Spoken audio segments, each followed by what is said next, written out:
We'll play that for the Rider infield. Pagano comes through with a line drive into left. They go station to station, and St. Joseph's leads for the first time since the first inning. Heavy pull shift on Venezia here. 3 infielders to the left side of the diamond. And he hits it that way. Oh, what a grab by Canzoni. Looked like he was on a trampoline over there at third base as he robs Venezia of his second hit of the game. Won't get it here. Line drive is down, headed for the right field corner. Extra bases for Penny. Glancy will get the stop sign. He runs right through it and makes the right call. The Irish bats on fire right out of the gate. Another extra base hit for Jack Penny, and another run is home. Missed opportunity for St. Joseph's in the bottom of the 6th inning. They had 2 on and 1 out for their 2 most dangerous hitters in Alex Kelsey and Blake Primrose. But Kelsey flew out to the warning track in left field, and Primrose fouled a 2-0 pitch off into the first base side on foul territory that was reeled in. So the Hawks unable to pull away further from St. Louis. Still a 5-3 game as we head into the home stretch here on this holy Saturday afternoon. First weekend of April here in the city of brotherly love. St. Joseph's looking to make it 11-1 to start off A10 play this season. Hawks' lone blemish came in their series finale last week when they lost a heartbreaker by 1 run to Fordham after outscoring the Rams 23-0 over the first 2 games of that series. 20 of those runs coming in the Friday showdown.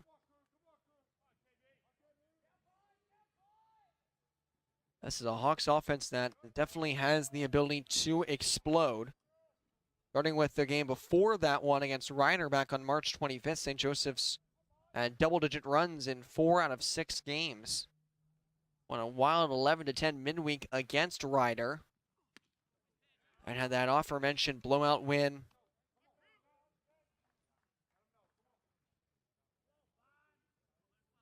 over Fordham. And beat up on Lehigh on this past Tuesday, scoring 16 runs. They again did give up 10, but were able to pull out the victory. And followed that up with 18 in the series opener against St. Louis, 12 of which came across the 6th and 7th innings. 1-2 count here. Crew Bond facing Luke Parise, who is back out for his second inning out of the bullpen. And gets him looking with a breaking ball on the outside corner. Bond walks away, shaking his head as Parise with a perfectly placed pitch for out number 1.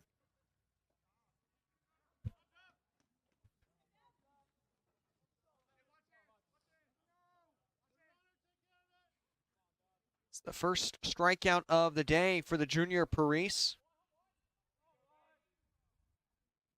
And 4 in his last start against Fordham. First pitch here to Ahmad Duff, who's been a surprise hero for St. Louis so far down the 9-hole. He got a barrel on that one, but yanked it foul. Reached base both times, scored a run as well. And made a couple nice plays in center field, including on one long fly ball from Blake Primrose that landed just shy of the fence. Breaking ball comes back over the plate, 0-2.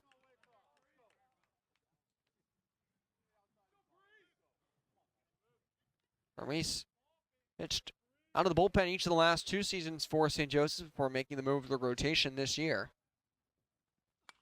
Duff pokes one right side, but it trickles foul. 8 appearances as a freshman in 2024, 21 appearances last season. As a sophomore, pitched to a 6.39 ERA, recorded 2 saves. Not often you're able to, as a pitcher, lower your ERA by going from the bullpen to the rotation, but as Parise has continued to grow and get stronger, he's been able to do just that. Duff chops it foul, this time to the other side. On a 5.18 on the season entering today, and threw a smooth top of the 6th inning. Hawks are hoping he might be able to take them to the finish line in this one. Rallying him to cover the final 4 innings. He's gone at least 4 innings in 5 of his 7 starts this season, and he's got back-to-back strikeouts to begin the 7th. As Duff could not lay off the breaking ball chasing out of the zone. Strikeouts combined for Hawks pitching so far in this one. 6 for their starter, Cole Furman, who went 5 solid innings. Now back-to-back punch-outs for Parise to begin the begin the 7th. Going to do what Furman did in the 3rd, and that is strike out the side. First pitch is popped foul off the bat of Hank Gomrich, the left fielder. And that great catch right near the wall off Alex Kelsey's deep fly ball in the bottom of the 6th inning to ultimately help his team post a hard-fought 0. Back innings now, the Hawks have been held off the scoreboard for the first time today. Gomrich with a cue shot foul. He's down on the count now, 0-2.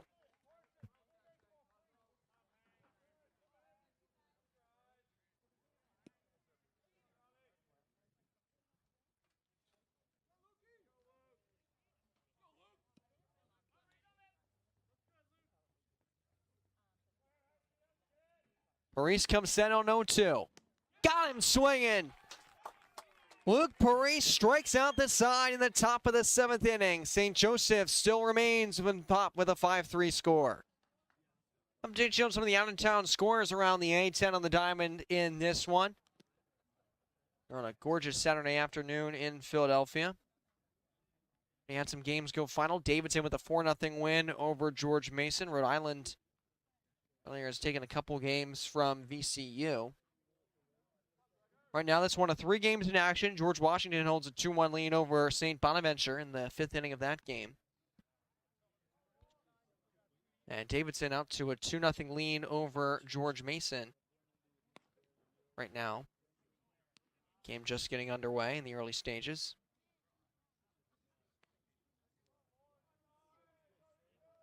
(5-3) in the score in this one. St. Louis, after suffering a 14-run loss in the first game, has played the Hawks tight each of the last 2 days. They're hoping to keep the deficit where they are for their 5, 6, and 7 hitters. Lauren Gorger, who continues on for the Billikens.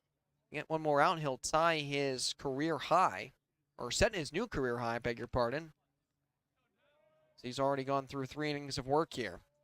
Andrew Dumont is warming up, another freshman right-hander for St. Louis. As Tim Dickinson takes a breaking ball and leaving the count at 1.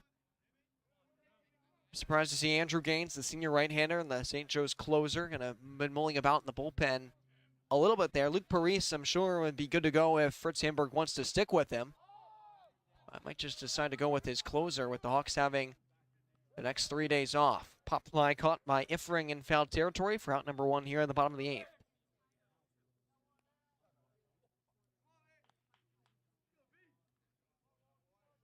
It is indeed a new career high for Gorger at 3 1/3 innings worked.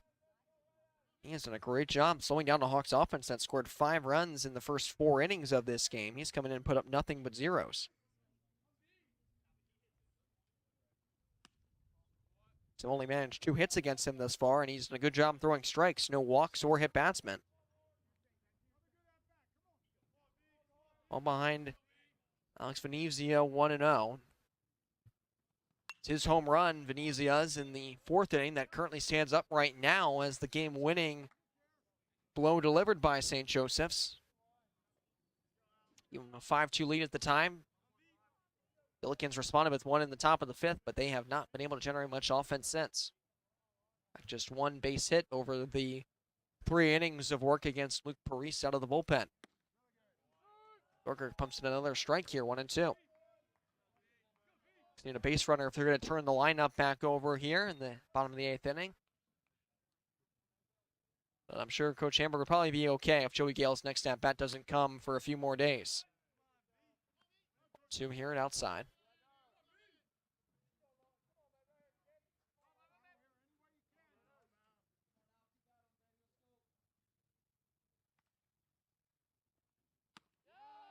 Good pitch there, but better eye from Venezia, and the count runs full.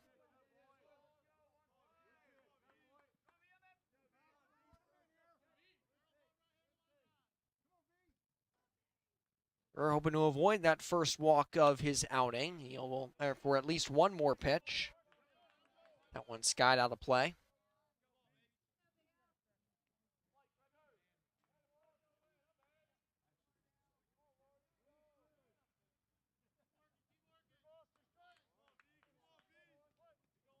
Heavy pull shift on Venezia here. 3 infielders to the left side of the diamond. And he hits it that way. Oh, what a grab by Canzoni. Looked like he was on a trampoline over there at third base as he robs Venezia of his second hit of the game. He has made some very good plays over there at third base, but that was a truly great one. Perfectly timed leaf, full extension. Used every bit of that 5'11" frame to bring that one down.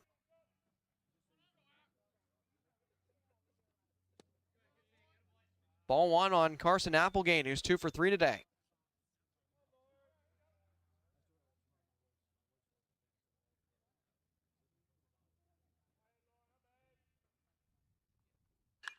Hard hit.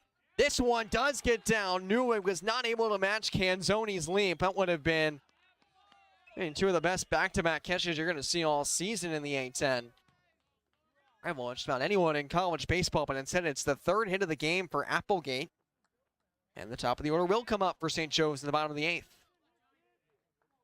Applegate ties his season high for single game hits. Started a 3-4 game back on the 21st of March against George Washington. Got 5 knocks now in the series. Yale, the batter, he takes the first pitch strike. Billikens are hoping to avoid their 7th straight loss in A-10 play. Promising start to them to begin the season in conference play. As Gale Fowl tips that one 0-2. Began the year 4-2 and then dropped the series finale in a run rule game against St. Bonaventure on March 22nd. Swept by George Mason, which they scored just 7 runs in that 3-game series. They're 11 runs right now against St. Joseph's, 3 outs away from once again dropping all 3 as Gale strokes one out to left center field. That's hit well, and it's going to get down, and one hops the wall and stays in play. That'll allow Applegate to come around third and give St. Joe's an insurance run. Joey Gale delivers with a 2-out burst.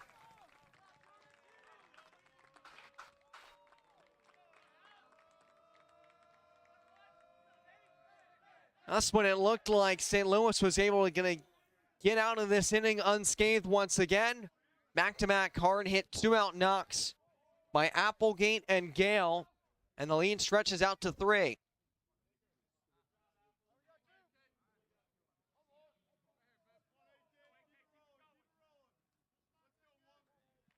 That'll ease the tension a little bit here at Smithson Field for the home side as the Hawks score for the first time since the 4th inning.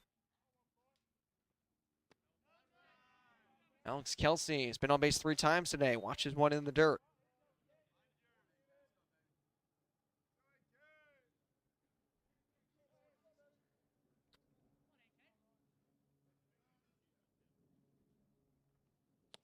First pitch misses down in ball 2. Gotta wonder if Limp's turning the tire a little bit here.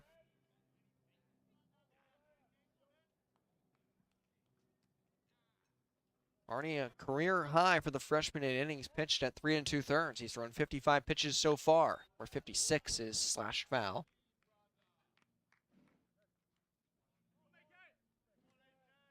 It'll be 5, 6, 7. Canzoni, Deutsch, and Newig due up in the top of the 9th for the Billikens. 2-1. Right there to even the count. 11 hits today for St. Joseph's. They continue this strong offensive season that they've been having. 4th highest batting average in the A-10 entering play today. Another one whacked foul. There are 204 runs entering this game, 3rd most in the conference as well. Just not a lot of weaknesses on this St. Joe's team. The top half of the conference in basically every major category offensively other than strikeouts and stolen bases, and they're right there in the other 2, ranking 7th. Kelsey, hard hit, base hit into center field. Gale is going to get the stop sign, but he runs right through it, trying to score, and he will. A 3-hit game for Alex Kelsey, and the lead grows to 4 for the Hawks.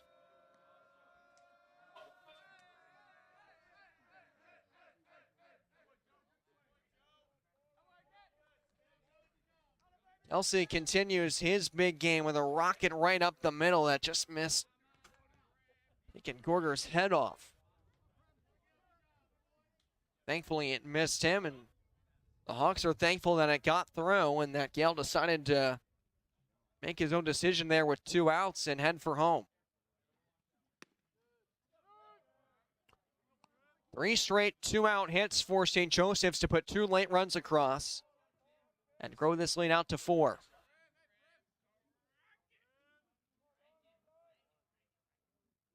1-1 the count on Blake Primrose. Kelsey's going to take off. Primrose goes into right center field. Almost took out his base runner with a knock into right center. Kelsey stops sign at third. Primrose with his second hit on base for the 3rd time today as well. And I'm sure Coach Miller would love to have Gorger just get through this inning, but you're going to wonder about making a change while this game is still somewhat within reach, and I think this might be the time. It was almost a 5-3 game going into the top of the 9th inning. Instead, St. Joseph's goes single, double, single, single, all with 2 outs. They've got 2 runs on the board, 2 more out there. And a pitching change made for St. Louis to try to limit the damage. Pitching change made by St. Louis here with 2 outs in the 8th inning after Lauren Gorger, after an outstanding outing, just kind of ran out of gas here with 2 outs in the bottom of the 8th. It's another freshman right-hander, Andrew Dumont, who replaces him. And misses down and away with his first pitch to the 3rd baseman, Richard Beggy, ball 1. Dumont inherits runners on 1st and 3rd with 2 outs. 2 home in this inning for St. Joe's, who leads at 7-3. Hawks have scored 30 runs in this series. Pursuit of yet another sweep. Their 3rd and 4 A-10 series this year. Chopper, nice play by Dumont, reaching up to grab it. And he retires Beggy very quickly. Send this game on to the top of the 9th. But 2 critical insurance runs secured for St. Joseph's. They'll look to put the punctuation mark on this one when we return.